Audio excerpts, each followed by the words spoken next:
அம்மனோட கதைகள் பாடு அம்மா வந்து அவள் புரிவாள் மாறி மாறி வரந்தவளா மாய மாயந்தங்க மாரியம்மோ உன் புகழ நாங்கள் பாடு உத்தரவு கொடுக்க வேண்டும் அக்காதங்க எட்டு எனக்கு அறமுறைய வேண்டும்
உன் புகழை நாங்கள் பாட உத்தரவு கொடுக்க வேண்டும் என்று சொல்லி மாரியம்மா காளியம்மா அக்கா கேட்டு பேர்களை வணங்கி கொண்டு அம்மனோட திருக்கதைகள் எப்படி என்று கேட்டார் எப்படி அம்மா இருந்து கை சொல்லி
அப்படியாக இருக்க வார்த்தாரீசன் சிவபெருமான் ஈரேழு லோகத்தையும் அவர்கள் 56 தேசத்தையும் ஆண்டவனை படைத்து படைத்தால் போதாத படைத்தவர்களுக்கு படியாக்க வேண்டும் என்று ஆண்டவன் சிவபெருமான் அகில உலகமெல்லாம் படியளப்பதற்காக அழகும்படியை கையிலெடுத்தார்.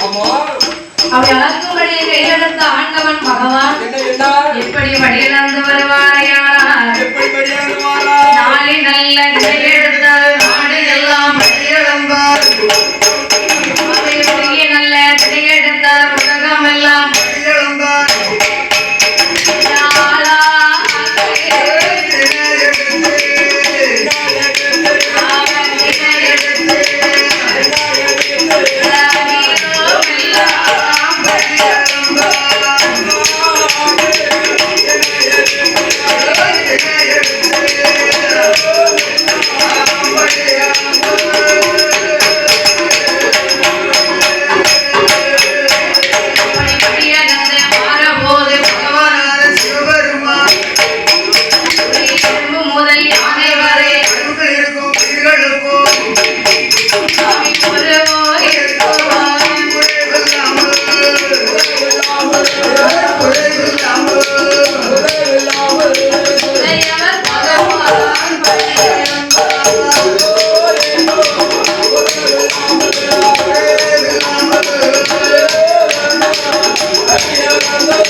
உலகத்திலே பகவானும் பார்வதினாலே பெரியவர்கள் சுவாமி அப்படியே பார்வதி ஒரு வார்த்தையை கேட்டார். அம்மா பார்வதி அம்மா கேட்கும் போது பார்த்தார் ஆண்டவன் சிவபெருமா பார்வதி இந்த உலகமெல்லாம் நாமளே படித்து நாமளே படிக்கலந்து வருவதாலே நாமல் பெரியவர்கள் அம்மா அது யாருமா நமக்கு மேல இரண்டு பெரியவர்கள் என்ன சுவாமி ஆகாயத்துல நமக்கு மேல இரண்டு பெரியவங்க இருக்காங்க யார் தெரியுமா அது யார் யார் சுவாமி வலது கண்ணு வந்து சூரியன் சரி இடது கண்ணு வந்து சந்திரன் ஏன் சுவாமி எப்படி சொல்றீங்க உலகத்திலே இவர்கள் தான் ஆதியிலே தோன்றியவர் அதனால அவர்கள் தான் உலகத்திலே பெரியவர் சூரியன் இல்லை என்றால் பகல் பகலாகாது ஆமா சந்திரன் இல்லை என்றால் இரவு இரவாகாது ஆக முடியாது சூரியனும் சந்திரனும் இல்லை என்றால் உலகமே தோன்றிருக்க முடியாது தோன்றாது ஆமா சூரியன் சந்திரன் இல்லைன்னா அந்த உலகம் எப்படி இருக்கும் பகலும் கிடையாது கிடையாது எப்பவும் ஒரே ஆமா உண்மை பொங்கலை மாதிரி அப்படி இருக்கும் அதனாலே உலகத்திலே இவர்கள்லாம் பார்வதி பெரியவர்கள் அப்படின்னு பகவான் ஒரு வார்த்தை சொல்லிட்டார். அதான் நினைக்க பார்வதி இதனால இதுவரைக்கும் நாமல் தான் உலகத்துல பெரியவர்கள் பகவான் வலதுகள் சூரியன் இடதுகள் சந்திரன் சொல்றாரு. அப்போ பகவான் கண்களை மூடினா என்ன பகவான் கண்களை மூடித்தான் பார்ப்போமே உலகம் எப்படி இருக்குன்னு அப்படின்னு பார்த்தால் பார்வதா தேவி ஓடோடி பகவானுக்கு பின்புறமாக வந்தால் பின்புறமாக வந்த கட்டளைக்கு பார்வதி தங்கத்திரு கரங்களால் பகவான் கனவை சிக்கன் மூடிட்டான். எல்லாரும் கண்ணை மூடி பாருங்க இந்த உலகம் எப்படி இருக்கும். நம்ம கண்களை மூடினாலே இந்த உலகத்துல எதுவுமே எனக்கு தெரியாது. ஆனா பகவான் கண்ணை மூடினா எப்படி இருக்கும். ஈரேழு 14 உலகமும் அவரிகள் 56 தேசமும் ஆடும் பொருள் அசையும் பொருள் ஓடும் பொருள் அத்தனையும் பறக்கும் பறவைலாம் அப்படியே நிக்கி பரவமானிக்கிற நிக்கி மாடு எல்லாம் கண்டியாம உருளுது. இப்படி இருக்கு. யார் பார்த்தா என் பெருமாள் கோபாலக்கண்ணன் பார்த்தார். கடலிலே பள்ளி கொண்ட பட்சமா நாராயணன் பார்த்தார். இவ்வளவு நேரமும் ஒளிமையானமா இருந்தாரு கைலாசம். இருமயமா உலகம் கூட இருக்கக்கூடிய விவரம் என்ன? ஒருவேளை கைலாசத்துல ஏதேனும் அசம்பாவியம் நடந்திருக்குமோ? சக்திக்கு சிவனுக்கு ஏதாவது நடந்திருக்குமோ?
அங்க வந்திருக்காரு.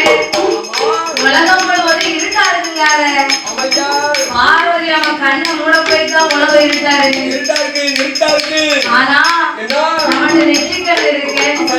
நெற்றி கற்களை திறக்க வேண்டும். அதை திறந்து ஒளி கொடுக்கணும். அப்படி என்று சொல்லி ஆண்டவனாகப்பட்ட சிவபெருமான் அவர் நெற்றி கண்ணை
பார்வதி நான் சொன்ன வார்த்தை என்னைக்காவது கேட்டிருக்கியா? என் சொல்ல கேளாம பரிசோதனை பார்க்கணும். பகவான் கண்ணை மூடிட்டு இந்த உலகத்தை பார்த்தியா? பகவான் கண்ணை மூடணும்னு இந்த உலகம் எப்படி இருந்துச்சு? அதனால அம்மா பார்வதியே ஒன்னாண்டு அந்த உடையவனோ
பார்த்தார் பகவான் பார்வதியா வேர்வை தண்ணி பூமியில விழுகுமான விட்டால் உப்பு தண்ணியும் சப்ப தண்ணியும் ஆயிடும். உப்பு தண்ணியை மக்களால் குடிக்க முடியுமா? சப்ப தண்ணியை குடிக்க முடியுமா? ஐயா, நல்ல தண்ணியை குடிச்சாலே நாக்கு வறண்டு போய் இருக்கு, வார்த்தை வெளியில வர மாட்டேங்குது. உப்பு தண்ணியை குடிச்சா சப்பன்னு நின்றும். அவன் உப்பு தண்ணியை குடிக்க போய் வாய் கண்ணீர்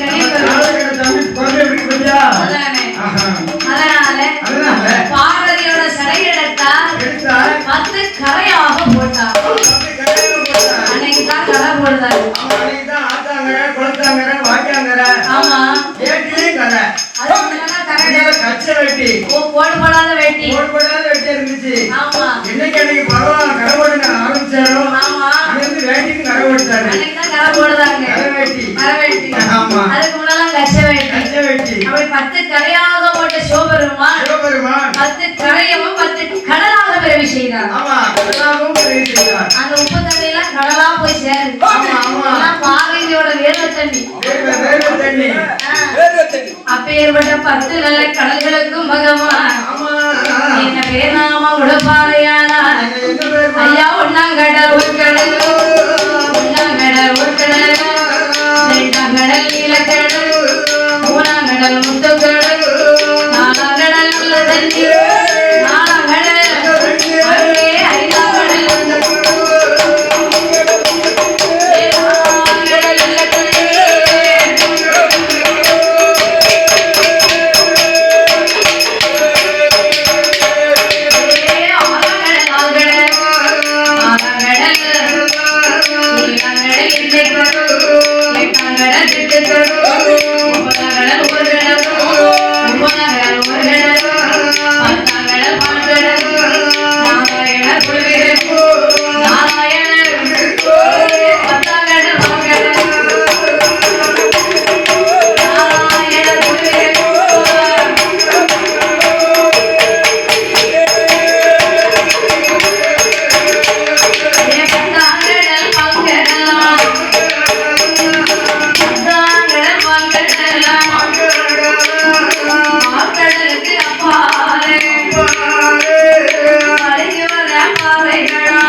சாதாரண பிறவி கிடையாது. நாகராஜன் வந்து ஒரு கருணாகம்.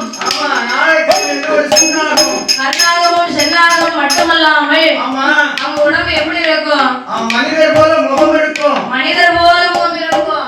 பாம்பு போல உடம்பு இருக்கும். அவன் யார்? நாகங்கள் வாழ்த்துவதனாலே அதோட பேர் வந்து நாகலோக பட்டணம். ஆமா, இப்படியாக நாகலோகம் என்னும் பட்டணத்தில் நாகமுடைய ராசமன்னனும் நாகக்கண்ணி என்ற பெண்கொடியும் அவர்கள் எப்படி அரசாட்சி செய்தாங்க தெரியுமா? எப்படி குணமுடனே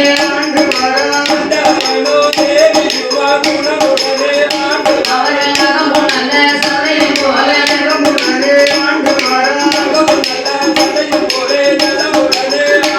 அவர்கள் போவ நல்ல நாளும் ஐயா போவ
இப்படி ஏகப்பட்ட வசதி வாய்ப்புகளோடு ஆண்டு வரக்கூடிய அவர்களுக்கு ஒரே ஒரு குறைவும் உண்டு.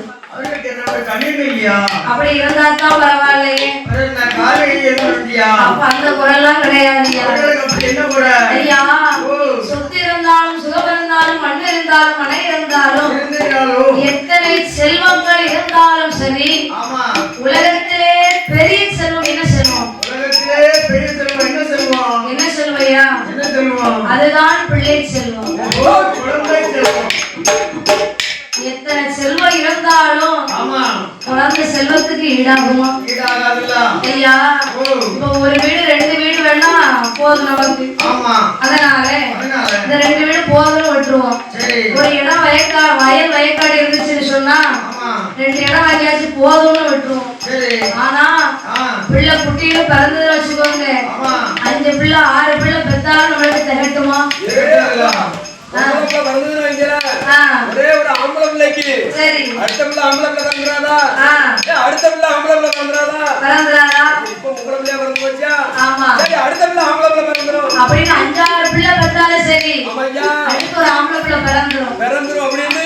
ஆமா, 12 பிள்ளை பெற்ற பிறகும் ஆம்பளை பிள்ளை பிறக்கும். ஆமா, அது வரைக்கும் விட மாட்டாரு. அது மட்டுமா, ஆம்பளை பிள்ளை பிறந்தாலும் சரி, அடுக்கலைக்கு ஒரு பொம்பளை பிள்ளை வேண்டாமா? ஆம்பளை பிள்ளை இருந்துன்னு சொன்னா அடுத்த வருஷம் ஒரு பொம்பளை பிள்ளை பிறந்துறாதா? அடுத்த வருஷம் ஒரு பொம்பளை பிள்ளை பிறந்துறாதா? ஏன் அப்படி ஆசை சொன்னா, ஆம்பளை பிள்ளை வந்து அப்பாவோட கைவளைய மாத்தும். ஆமா, அப்பா வயலுக்கு போனாருன்னா வாமடை போட்டு வந்தாருன்னா பையன் போய் வாமடை அடைச்சிட்டு வந்துருவான். மோட்டர் போட்டு வந்தாருன்னா மோட்டர் போய் ஆஃப் பண்ணிட்டு வந்துருவான். பையன் ஆஃப் பண்ணிட்டு வந்துருவாரு. அப்பா வெளியூருக்கு போயிருந்தாருன்னா மோட்டரை போட்டு தண்ணியை பாய்ச்சிட்டு வந்துருவாரு. ஆமா, இந்த மாதிரி வேலைய பையன் செய்வான். ஆமா, அதுக்குதான் ஆம்பளை பிள்ளை வேணும்னு ஆசைப்படுறாங்க. அதுக்குதான் அப்படி ஆசைப்படுறாங்க. பெண் பிள்ளை இருக்குன்னு சொன்னா எதுக்கு அம்மாவோட கை வேலையை மாத்த ஒரு பொம்பளை பிள்ளை வேணும். ஆமா, அம்மாவுடைய கை வேலையை புடிங்கி செய்யறதுக்கு ஒரு ஆளு வேணும். ஆமா, அம்மா வீட்டை பெருக்கினால துணி போடும். அப்படி சின்ன பிள்ளையா இருந்தா போடும். வளர்க்கப்புறம் என்ன செய்யும்? நம்ம அந்த வேலையெல்லாம் நான் பாத்துக்கிறேன்னு அது விளக்கு மாற பிடிக்கும், அது தூக்கும். பாத்திரம் தைக்க பிரஷ் வாங்கி அது பாத்திரம் தைக்கும். அம்மாவுக்கு 2 நாள் உடம்பு சரியில்லைன்னு வைங்க, அம்மா நீ வேலை செய்யண்டாமா, எப்படி பொங்கல்னு சொல்லி நான் சோறு போடுவேன், எப்படி கறிக்குன்னு சொல்லு, அதே மாதிரி வச்சிருந்த கூட்டு வச்சிருக்கேன் அப்படின்னு அம்மா பீடி சுத்துறான்னு வச்சுக்கோ. அதே மாதிரி நீ கொஞ்ச நேரம் இருமா, நான் உனக்கு பீடி மடக்கி தரேன் அப்படின்னு அது பிள்ளை இருந்து மடக்கி கொடுப்பா. அதுக்குதான் அது மடக்கி அம்மா வச்சிருந்தான்னு சொன்னா பொண்ணு வந்து வண்டல் கட்டி கொடுப்பா. நம்ம பள்ளிக்கூடம் போயிட்டு வந்து வீடியோ வண்டல் போட்டு கொடுப்பா. அதுக்குதான் ஒரு பெண் பிள்ளை வேணும்னு நாங்க ஆசைப்படுவோம். அசதியா இருந்தாங்கன்னா வீடு வாசல் எல்லாம் தூத்து நல்லா கோலம் போடுவோம். 16 புள்ளி கோலம், 8 புள்ளி கோலம், 13 புள்ளி கோலம், புள்ளி வச்ச கோலம் கிடையாது, எல்லாம் ரங்கோலி கோலம் தான். பேப்பர்ல வச்சு கோலம் பொடியை தூவி விட்டா போதும், எல்லாம் ஸ்டிக்கர் ஆகி போச்சு. இப்படி யாரும் குளிஞ்சு வளைஞ்சு கோலம் போடுதான் எப்படி இருக்கும்? ஒரு நாளைக்கு கோலம் போடுறது கோலம் குளிஞ்சு வளைஞ்சு கோலம் போட போயிட்டு அவளுக்கு குறுக்கு வழி இல்ல. இப்போ என் முன்னாடி புள்ளி மட்டும் தான் இருக்கா, கோலம் என் மாவா போடுவான். ஐயா, அதனால ஒரு ஆம்பளை பிள்ளை வேணும் பொம்பளை பிள்ளை வேணும்னு ஆசைப்படுவாங்க. அதே போல பிள்ளை செல்வம் பெரிய செல்வம் என்று சொல்லி என்ன சொல்றா? நாகராஜனுக்கு முன்னால வந்தா சொல்றா தெரியுமா? எங்கன வா மன்னவரே, எங்கன வா மன்னவரே, மாலையிட்ட சீமானே, இதனால இதுவரைக்கும் எந்த மாலையிட்ட நாள் முதலா மதுரை ஒன்று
சாப்பாடு புதுமவாரி உள்ளது மதுரையில் சாப்பாடு மதுரையில் சாப்பாடு எனக்கு மண் போல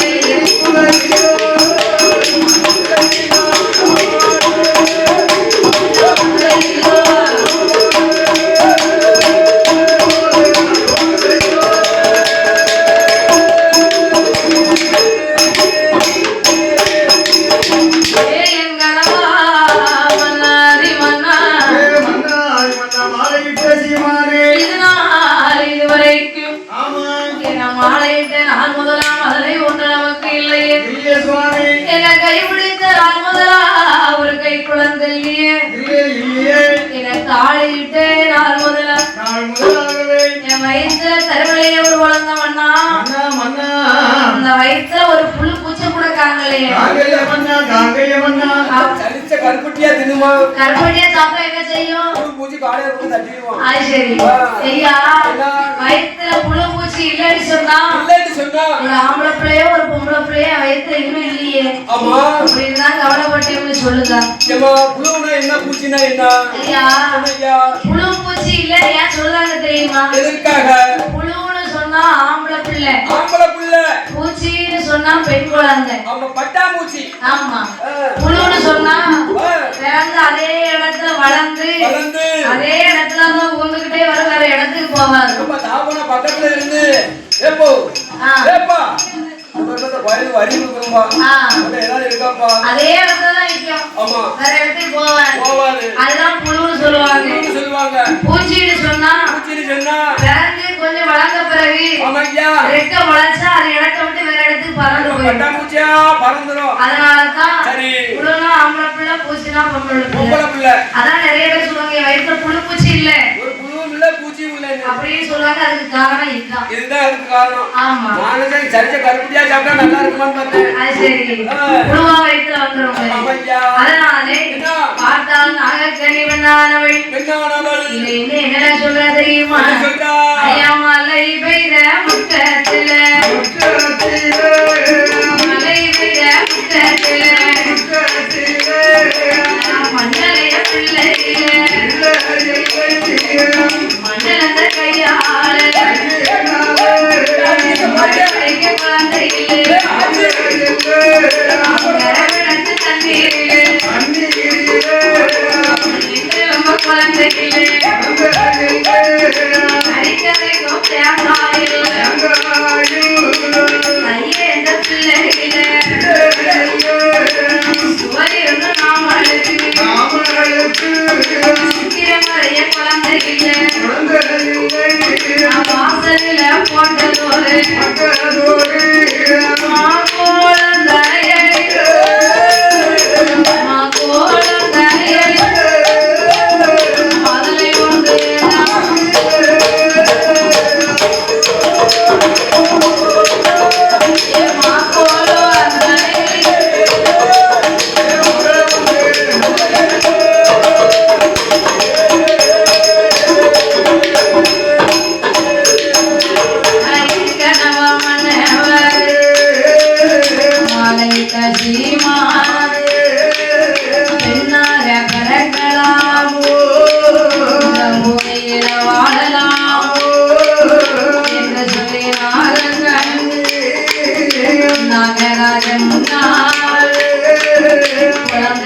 கவலை கொண்டு கண்ணீர வடிக்காரே கண்ணீர கவலையோடு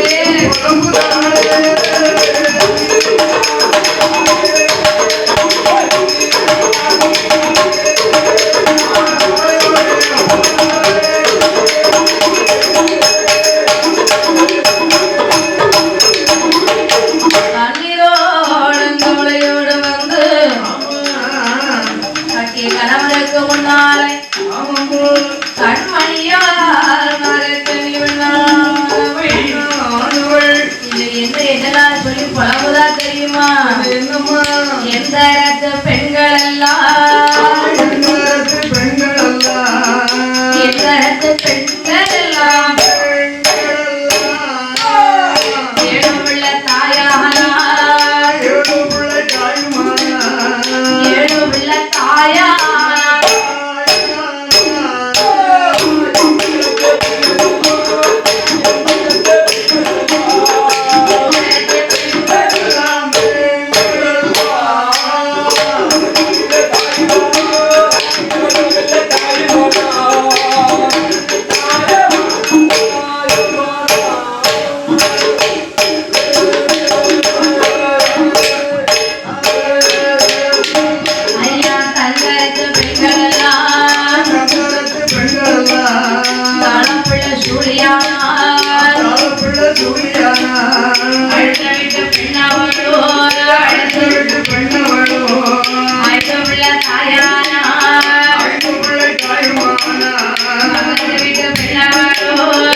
பெண்ணானவள் என்ன சொல்றா தெரியுமா?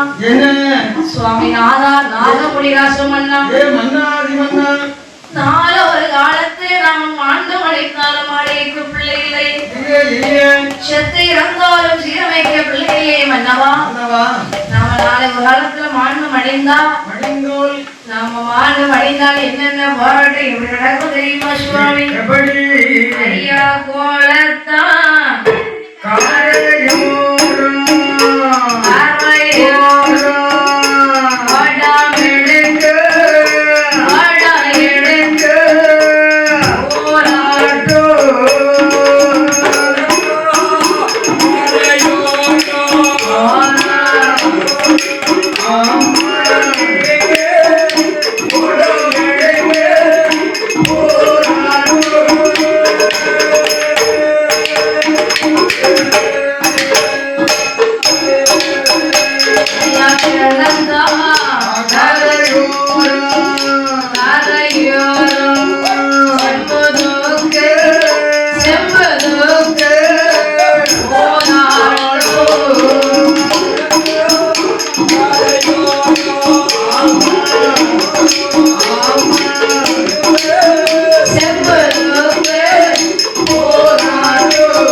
அந்த காலத்துல சொன்னா ஏங்க கூப்பிடுவா பேர சொல்லதுக்கே அவளுக்கு வாய் வராது.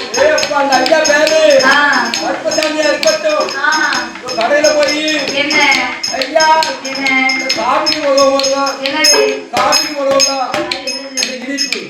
இனிப்பு அவர் அப்படின்னா சக்கரையா இல்லையா அந்த படையில ஏறி காய்ச்சுவாங்கல்ல ஐயா சீனி இல்ல சீனி கிடையாதுயா காபி போடுறதுக்கு இனிப்பு கருப்பட்டியா கருப்பசாமின்னு பேர் வந்து கருப்பட்டி கூட சொல்ல மாட்டா. அது மட்டுமா எங்க பாட்டி அம்மா எல்லாம் எங்க தாத்தா பேரு ராமன்.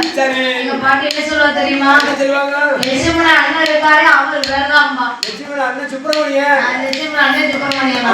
ஐயா ராமாயணத்துல லட்சுமண அண்ணன் யாரு? ராமாயணத்திலயா கந்தசாமி.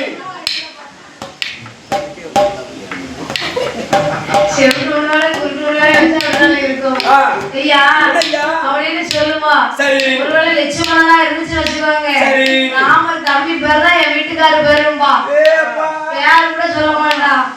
இப்ப எப்படி இப்ப எப்படிங்க பேர் என்ன சக்திவேலு. ஆமா உங்க வீட்டுக்காரர் பேரு சுப்பையா கந்தசாமி கதிர்வேல் அப்படி மாயத்திற்கு சொல்லுவா.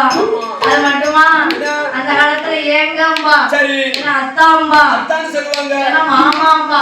அத்தான்னு சொன்னா எவ்வளவு இருக்குமா? அதானே அது இருக்குங்களா? ஐயா அதையும் போல அந்த இடத்துல பேரை சொல்ல வேண்டாம். சொல்ல மாட்டாங்க. யார் வந்து கேட்டாலும் அவங்க முன்னாடி நிக்க வேண்டாம். வெக்கப்பட்டு நிக்க மாட்டாங்க. அந்த இடத்துல வைக்கோம்னா முன்னாடி எடுத்து மூஞ்ச முடிக்கிறவங்க வெளியே ஆண்கள் மூஞ்ச முடிக்க மாட்டான். நாம வீட்டுக்காரியை பார்த்தாலும் கொஞ்சம் வெக்கப்படுவேன். எங்க அத்தையை பார்த்தா ஆனந்தப்படுவேன். அவங்க அத்தையோட அவ்வளவு பாசம் இருந்துச்சு. அது சரிதான். அதனாலே அப்பதான் பார்த்தாலும் நாகரிகர்ணி இதனால இதுவரைக்கும் நம்ம யாருக்கும் எந்த பாவமும் செய்தது கிடையாது. அப்பேற்பட்ட நமக்கு ஒரு பிள்ளை பாக்கியம் இல்லையே. நாம தெரிந்தோ தெரியாமலோ அறிந்தோ அறியாமலோ எதை சபை செய்திருப்போமோ அதான் பாருங்க. நிறைய பேர் தெரிந்தும் தப்பு செய்வாங்க. இது தப்புன்னு தெரியும் தெரிந்தும் செய்வாங்க. நிறைய பேர் தெரியாமலும் செய்வாங்க. என்ன தெரிஞ்சு தப்பு செய்தனா என்ன, தெரியாம தப்பு செய்தனா என்ன? ஐயா தெரியாம செய்யக்கூடிய தவறு என்னன்னா நம்ம வீட்டுல எல்லா வீட்லயும் அம்மி கிடக்கு பாத்திருக்கீங்களா? ஆமா இருக்கு. எங்க வீட்ல பரவாசை வந்து போட்டுறோம். ஆமா இடஞ்சலா இருக்கு. அது சரிதான். இப்ப யார் அம்மி அரைக்கா? இருக்கவே இடங்காலல. அதானே அது வேற வார்த்தை நடு வீட்டுல நடுமலையில இருக்குங்க. ஐயா அந்த காலத்துல பெண்கள் எல்லாம் அம்மி பிடிச்சு அரைப்பா பாத்தீங்களா? அப்படி அரைச்சாருன்னா மசாலா அரைச்சு குழம்பு வச்சாங்கன்னா அந்த குழம்பு எப்படி இருக்கும்? ஒரு வாரத்துக்கு வச்சு சாப்பிடலாம். குழம்பு அப்படி இருக்கும். ஒரு வாரத்துக்கு வச்சு சாப்பிடலாம். அப்படி அப்படி அம்மி அரைக்கும் போது அம்மிக்கு மேல குழவைய வச்சா அது ஒரு பாவம். என்ன அம்மியில வச்சு அரைக்கும் போது தேங்காய் கொஞ்சம் வழுக்க தேங்காய் வந்து வைங்க. இந்த தேங்காய் வச்சு அம்மிக்கு அந்த செவுத்துல போய் முட்டிடும். ஐயா அம்மி அரைக்கும் போது அம்மிக்கு மேல குழவைய வச்சா அது ஒரு பாவம். ஏன்னு கேளுங்க. அம்மி என்பது அகலிகை பெண். அரைக்க மத்தியில குழவி அது கௌதம ரிஷி என்ற ஒரு ஆண். அம்மி அரைச்சிட்டு அம்மிக்கு மேல குழவி வச்சா என்ன ஆகும்? ஒரு பெண்ணானவள் 24 மணி நேரம் ஒரு ஆணை எப்படி சுமக்க முடியும்? அது பாரம் தாக்க முடியாம கண்ணீரை வடிக்குமா நம்மளுக்கு தெரியாதா? இது ஒரு தெரியாம செய்யக்கூடிய பாவம். சரி. அதனால தெரிந்து செய்யக்கூடிய பாவம் என்னன்னா நீங்க வட்டி கொடுத்தீங்கன்னா 10 பைசா வட்டிக்கு. ஆமாய்யா 10 பைசா இல்ல. மீட்டர் வட்டி. மீட்டர் வட்டினா என்னையா? வாரத்துக்கு நீங்க 1000 ரூபாய் வாங்குறீங்க. சரி. வாரத்துக்கு 100 ரூபாய். வாரத்துக்கு 100 ரூபாய். முதல் கிடையாது. வட்டி மட்டும் தான். ஆமா நீங்க கல்லன் வைங்க. உலப்பாடி வந்து எனக்கு வச்சிருவேன். அப்புறம் எனக்கு போட முடிஞ்ச போட்ல உல வைக்கணும். ஐயா இது வந்து தெரிந்து செய்யக்கூடிய பாவம். தெரிந்து செய்யக்கூடிய பாவத்துக்கு என்னைக்குமே மணி பிள்ளையாது. ஆமா கடைசி காலத்துல அப்படிதான் அலையணும். அதனாலே தெரிந்தோ தெரியாமலோ அறிந்தோ அறியாமலோ ஏதேனும் தவறு செய்திருப்போம் அப்படியாக சொல்லி நாகக்கண்ணி என்ன சொல்ற தெரியுமா? ஆண்டிகளே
எனக்கு நீ குழந்தை நீ குழந்தை நமக்கு என்ன ஒரு பிள்ளை ஆமா அதான் அரசாங்கமே சொல்லியிருக்க சட்டம் ஆமா அந்த காலத்துல நாம் இருவர் நமக்கு இருவர் ஆமா நாம் இருவர் நமக்கு இருவர் கொஞ்ச நாளைக்கு முன்னாலே நாம் இருவர் நமக்கு ஒருவர் இப்ப எப்படி தெரியுமா எப்படி நாமே இருவர் நமக்கு இருக்கு எண்ணி ஒருவர் அப்படின்னு அரசாங்கமே சட்டம் இருக்க போது ஆமா எப்படி குழந்தைகள் வருத்த போடுதே ஆமா வருத்தப்படாத வருத்தப்படாத ஆமா வருத்தப்படாத அறிவிக்கணும் வருத்தப்படாதன்னு தண்ணீரை வடிச்சா உன் கட்டையை குறைச்சிருமே ஏற்கனவே உன் உடம்பு எப்படி இருக்கு ஈக்கி உடம்பு ஈக்கி உடம்பு இழைச்ச உடம்பு தூக்க முடியாது இன்னும் கவலைப்பட்டுட்டே இருந்தேன்னு சொன்னா படுக்கையாவே என்ன கவனிக்க ஆள் இல்லை அதனாலயமா கண்ணி ஆண் பிள்ளைய தத்தெடுத்து வளர்த்தானே தத்தெடுத்த குழந்தை தவங்குகிற காலத்தில் தூக்குமாமா நீ கொடுக்குமாமா அப்படின்னு நாகராஜன் சொல்ல பார்த்தா சுவாமி என்னதான் ஒரு பிள்ளை தத்தெடுத்து வளர்த்தாலும் ஒரு காலத்தில்